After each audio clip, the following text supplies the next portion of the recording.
Hey guys, welcome to my channel. Why don't you guys sit back and enjoy this video? Let's go for a ride.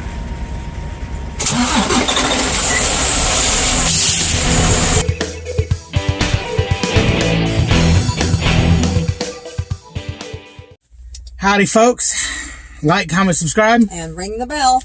Melissa's going to do her in-cab inspection for you guys. Let's see how she does. Yes, I'm going to do the in-cab inspection and air brake. So first I'm going to put my seat belt on. It's properly mounted and secured, not ripped or frayed, and adjust and latches properly.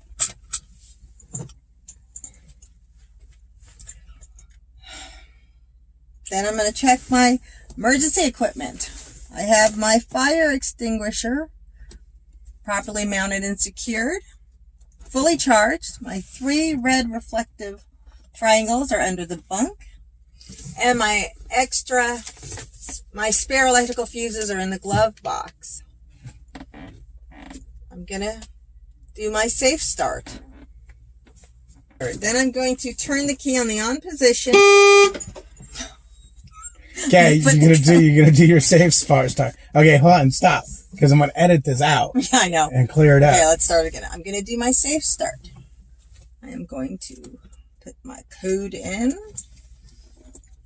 and then turn it to the on position. Check that the ABS light goes on, and then it goes off to show that the ABS light is working properly. Okay. To show that the ABS system's working. That the ABS system is working. Okay, then I'm going to turn the truck on.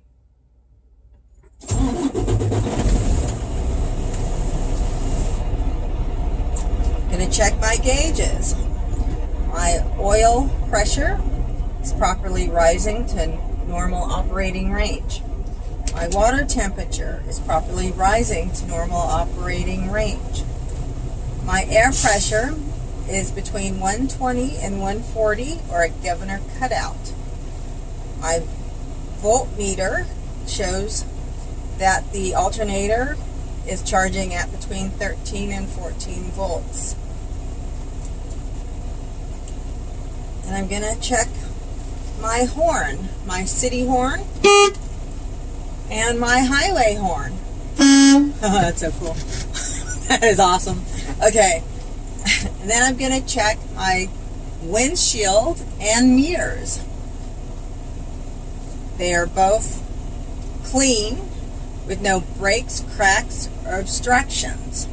And the mirrors are adjusted to me.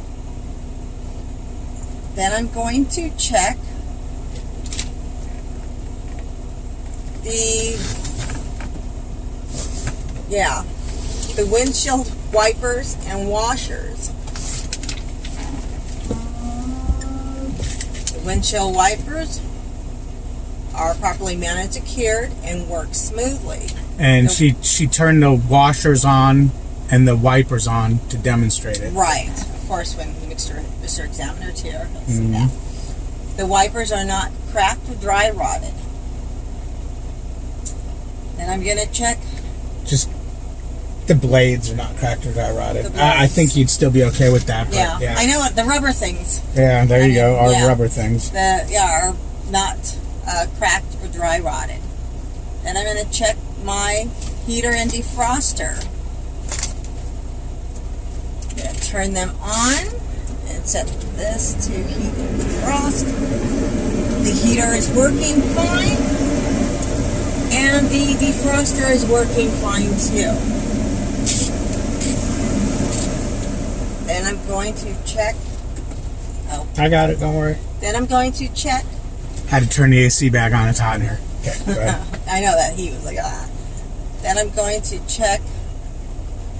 Lost my train of thought after that. My lighting indicators. I'm going to check the left blinker. I'm going to check the right blinker. I'm going to check the 4-ways and the high beams.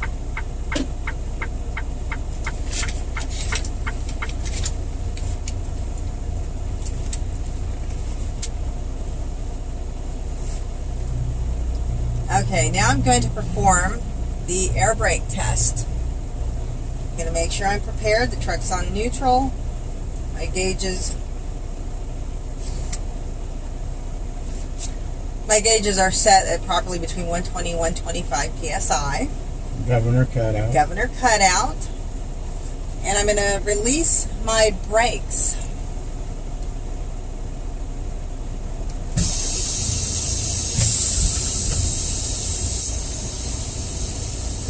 The wheels are already chocked, by the way. Yeah, the wheels are chocked. I'm waiting for the air to stop, the leaking to stop. Yeah, right now you can hear air hissing between the protection valves, between the tractor and trailer as it's filling up the trailer. So it takes a minute or so, or it can take a minute or so. Yeah, it's still but it's out. almost done. Yeah.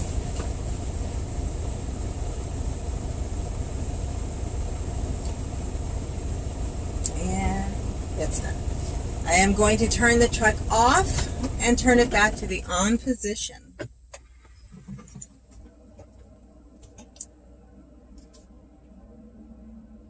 Okay, I am going to fully depress the brake and wait till the gauges stabilize. I'm going to make sure that I don't lose more than 4 psi in 1 minute while listening for air leaks.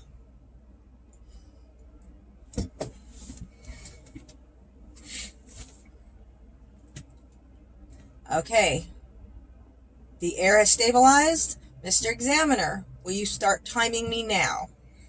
I sure will. So at this point, I'm going to time her for a minute.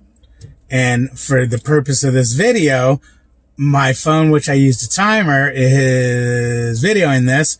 So we're going to go dun dun dun dun dun dun dun dun dun dun. Okay, minute's up. All right. I did not lose more than 4 psi in 1 minute while listening for air brakes. Air leaks. Excuse me. I keep getting the air brake. No, I did not lose more than 4 psi in 1 minute while listening for air leaks. Now I'm going to start I'm going to pump the brakes until the warning light and buzzer come on.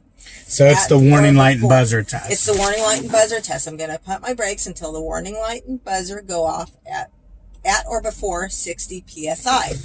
It's important to say at or before 60 psi. Okay, my warning light and buzzer came on at or before 60 psi. Now I'm going to pump down my brake until my protection valves pop out between 40 and 20 psi.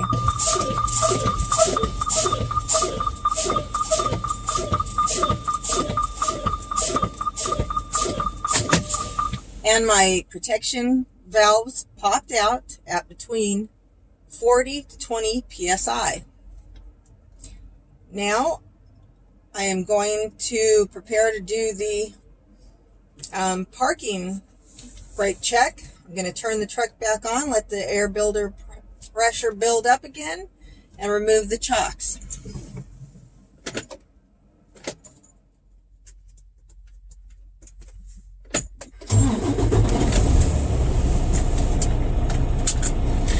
See, she likes to put the code back in, which she don't realize as long as the truck was in the on position, which it was for that to go move the It was blinking. No, it wasn't. It couldn't have been blinking unless you turned your truck off. I don't know. I know what she does because I watch her do it. So anyways, the truck's in the on position. She finishes the test, and then she says, okay, I'm going to go remove the chocks. I'm going to start the truck back off. She takes it and she turns it from the on position and turns it back off, which now starts to light blinking. And then she has to put the code back in. What she doesn't realize is that if she did that, it's blinking fast, so she could go ahead and start it back up. I'm not correcting her on that because it's nothing wrong. I mean, there's nothing wrong with that. I'm just talking about you just putting the code back in. Oh, yeah. So let's go ahead and continue this test. I just thought I'd give you some commentary while we waited for her to jump out, jump back in. I'm going to put my seatbelt back on. Safety first. Safety first. Because you might fly through the windshield. Doing 5 miles an hour. On this next step.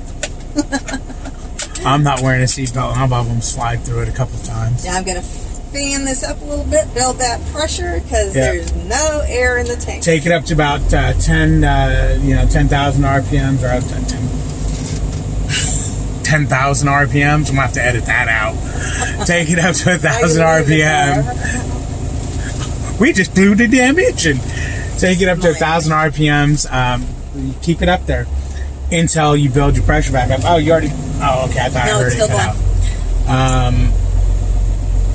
I highly suggest don't try to do this without doing that, because don't have your Jake brakes on. yeah. Once you release the brakes, your warning lights are all gonna, your warning signals are all gonna come on and make you go ooh. But I believe this part is no longer the critical pass or fail section of the air brake test. I can't say that for sure, but I think there's only the 3 sections. Your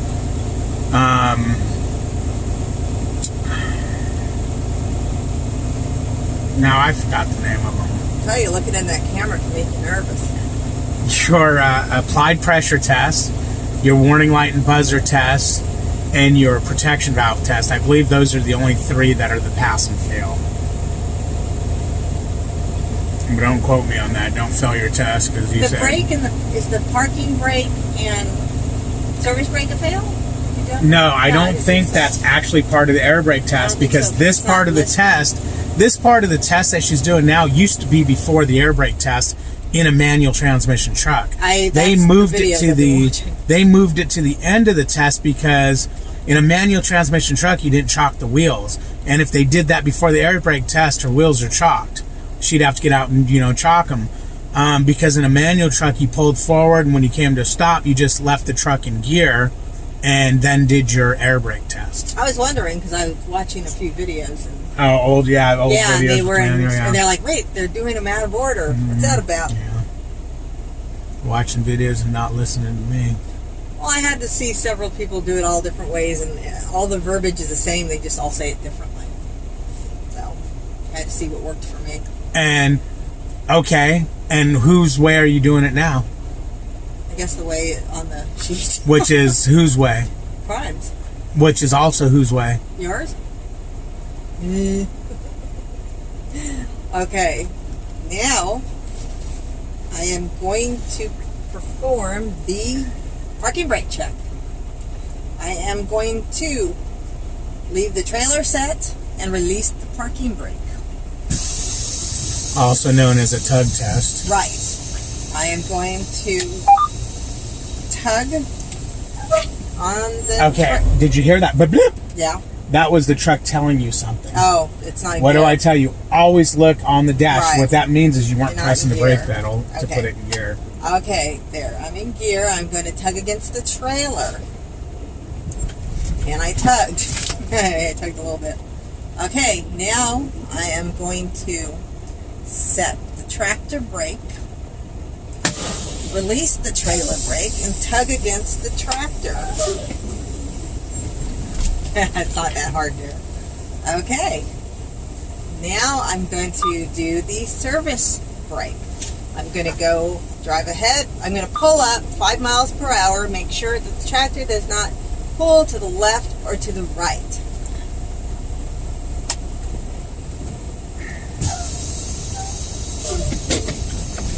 It always goes backwards. Okay. Okay, I'm not really going to go 5 miles per hour because we are in a lot. Okay, the tractor did not pull to the left or to the right. That concludes my in-cab and air brake inspection.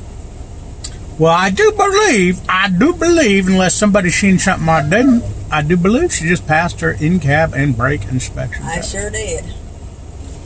Let's go back here, back. So now will she pass her backing test? Because at this point... All right, you're good, man. What, are you going to back us to China? No, they got COVID. Yeah, no COVID. All right. So at this point, I want you guys to like, comment, subscribe. And ring that bell.